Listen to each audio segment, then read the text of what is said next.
மக்களே, சிஎம் ஆளுநர் எம்எல்ஏல யாருக்கு அதிக பவர் இருக்குன்னு தெரியுமா? இந்த வீடியோல ரொம்ப ஈஸியா எக்ஸ்பிளைன் பண்ணிருக்கோம். ஃபுல் வீடியோ பாருங்க. லிங்க் ஃபர்ஸ்ட் காமெண்ட் மற்றும் டிஸ்கிரிப்ஷன்ல இருக்கு.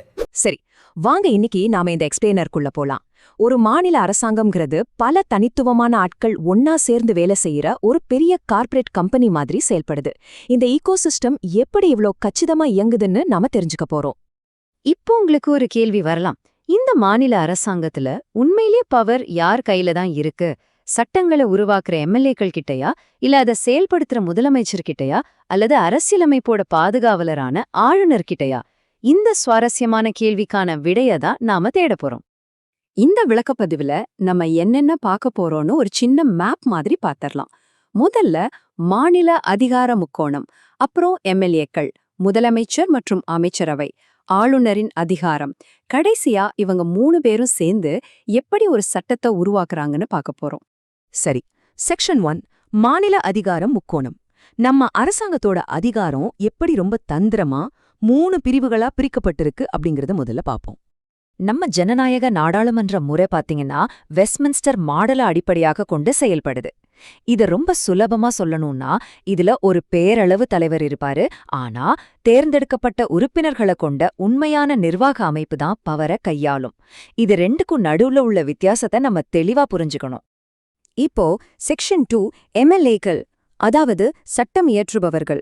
ஒரு கார்ப்பரேட் கம்பெனியோட ஷேர் ஹோல்டர்ஸ் மாதிரி இவங்க தான் மக்களோட உண்மையான குரல். ஒரு எம்எல்ஏ ஆகணும்னு என்னென்ன தகுதிகள் வேணும்னு டக்குன்னு பாத்திரலாம். அவங்க இந்திய குடிமகனா இருக்கணும், 25 வயசு நிரம்பி இருக்கணும், அதே நேரம் அரசாங்கத்துல ஆதாயம் தர எந்த பதவிலையும் இருக்கக்கூடாது, முக்கியமா கட்சித்தாவல் தடை சட்டத்தின் கீழ் தகுதி நீக்கம் செய்யப்பட்டிருக்கக்கூடாது. இதுல சட்டமன்ற பேரவைக்கும் மேலவைக்கும் உள்ள வித்தியாசத்தை நாம கட்டாயம் தெரிஞ்சுக்கணும். பேரவை அப்படிங்கிறது மக்களால் நேரடியாக தேர்ந்தெடுக்கப்படுறது.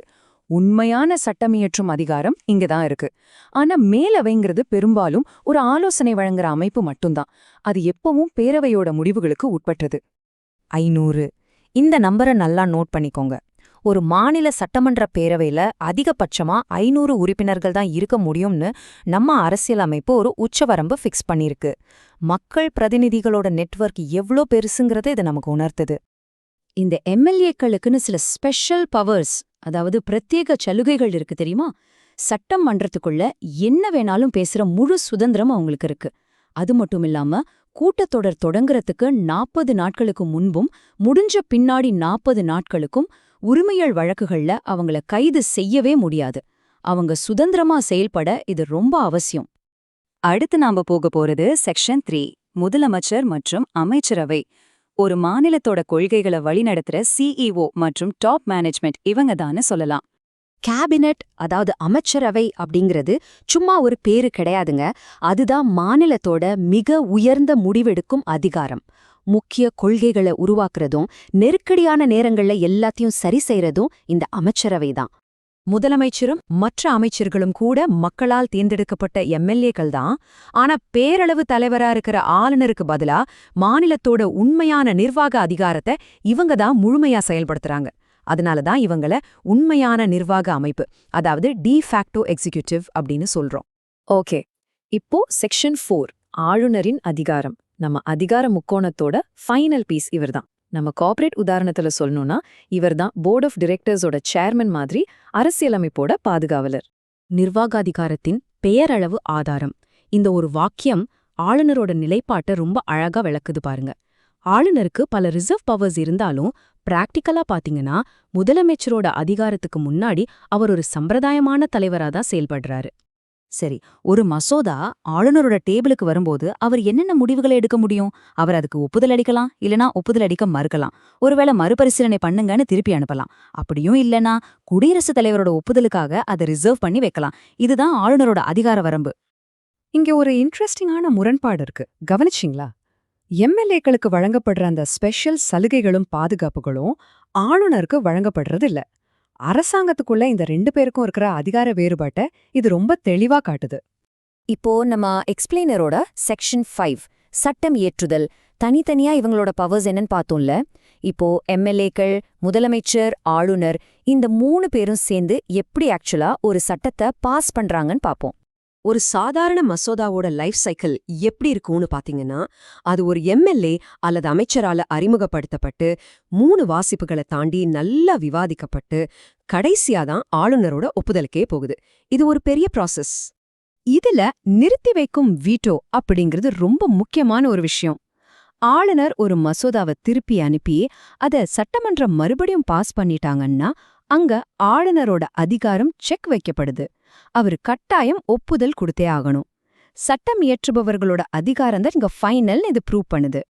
ஆனா ஒரு நிமிஷம், சாதாரண மசோதாக்களுக்கும் பண மசோதாக்களுக்கும் இடையில மிகப்பெரிய வித்தியாசம் இருக்குங்க.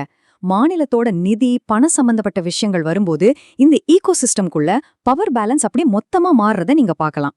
ஒரு பண மசோதாவை மக்களால் நேரடியாக தேர்ந்தெடுக்கப்பட்ட சட்டமன்ற பேரவையில மட்டும்தான் அறிமுகப்படுத்தவே முடியும்.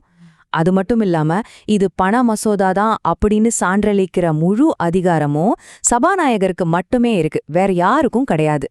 14 நாட்கள் தான் ஒரு பண மசோதாவை பற்றி விவாதிச்சு திருப்பி அனுப்ப சட்டமன்ற மேலவைக்கு கொடுக்கப்படுற அவகாசம்.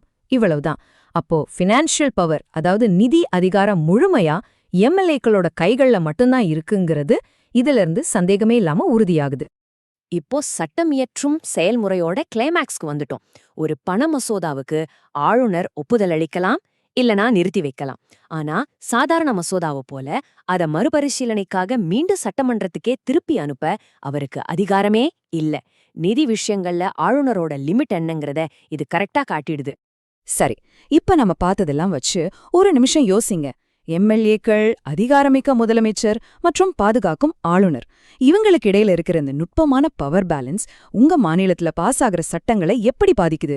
இந்த அதிகார முக்கோணம் உங்க அன்றாட வாழ்க்கைய, உங்களை சுத்தி நடக்கிற விஷயங்களை எப்படி வடிவமைக்குதுன்னு கொஞ்சம் சிந்திச்சு பாருங்க. இந்த வீடியோ உங்களுக்கு பிடித்திருந்தால் லைக் செய்யுங்கள், உங்கள் நண்பர்களுடன் ஷேர் செய்யுங்கள். செல்வ பாலாஜி இன்ஃபோ ஹப்பை சப்ஸ்கிரைப் செய்து ஆதரவு அளிக்குங்கள்.